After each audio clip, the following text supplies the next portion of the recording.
Welcome back to the Frederick Family Acre. Today we are sharing with you the third and final soil-based system that we're going to be using in our vertical growing experiment. If you missed the first two videos or our intro, we'll have the links of those down below. In our first two videos, we did an unboxing and assembly of the Greenstalk and the Tower Garden project. Garden Tower project. Gosh darn it, I always mess that up. I'm glad he's here to have my back. Today we are talking about the dollar store stackable planters, and these have been blowing up all over Instagram and YouTube as a cheap, affordable option, which is why we decided to include them. Initially, we weren't gonna have 4 systems, just 3, but we thought that it would be a good idea to see how these compare to more expensive options. Now, some things that we like about these are, one, they're affordable, right? $1 each, that's super great. I like that it's an easy way to try out gardening if you're not sure you're gonna like it, because it can be difficult to invest in a more expensive system if you're not sure you're gonna use it for more than one season. So I think that's about all we like about it. yeah, there's some definite downsides to it. One is, the first one I think, is that they're pretty hard to find right now. We went to like 4 or 5 different dollar stores and none of them had it, and we finally went to another one and they had them. Yeah, these aren't even available online anymore. They were available online. You could get 36, like a case of assorted colors, but they're not even available online anymore. There's some different ones that are available online that are basically the same thing, and they're 4 or 5 times the price, which is a little obscene. And at that point, you're starting to kind of get near something that we think is a little bit better. Another thing that we don't like about them is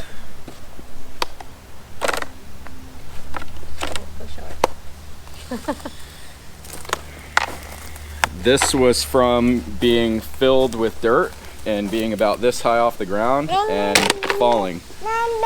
And while that's kind of expected because it's flimsy, and while we're not going to do it with one of the other systems, I don't think it would happen. They're quite a bit thicker, and they're made out of, I think, a higher quality material. This is, again, another thing.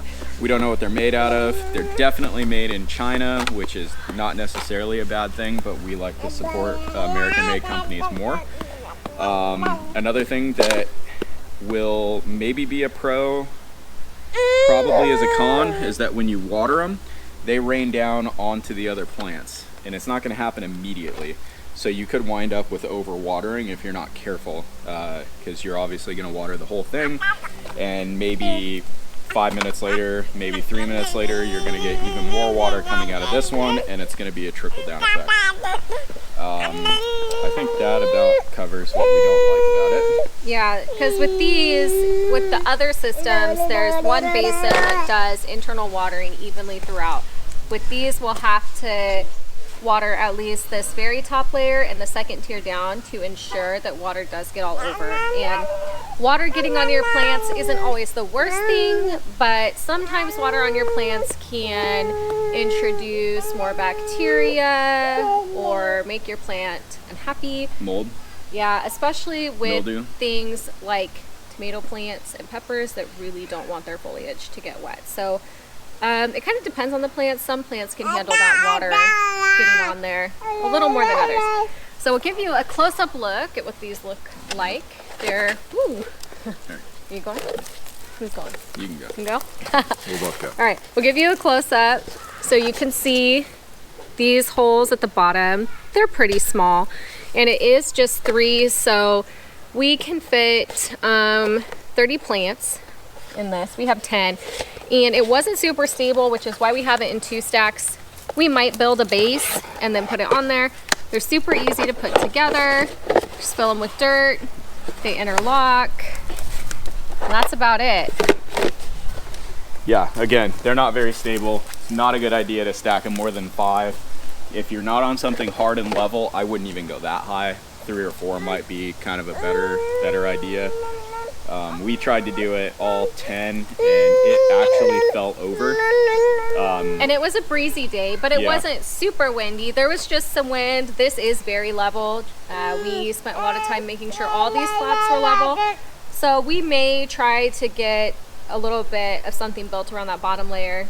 See if we can stack them up, because right now we're getting a little more shade on these than we do from the other systems. So we're gonna evaluate that. If not, they'll be like this. And the other drawback is they don't have a way to easily rotate, where our other systems do. So these are the dollar store stackable planters. Super simple. Like we said, they're not widely available anymore. You can check your dollar store. And if not, I think I saw online Amazon has something similar for fairly affordable, and I think Walmart does too. Yeah. When I was searching around online. So if you want to get in cheap and try before we get to the end of this experiment, you can check that out. Thanks for hanging out with us today. Well, we talked about the dollar store stackable planters. Next week we'll be talking about our tower garden, which is the first system we ever had. It is a hydroponic system, so no soil. We've been using this for almost a year now, and we do like it a lot. We're really interested to see how it compares to these other more traditional options. And until next time, remember, homesteading isn't a place, it's a state of mind.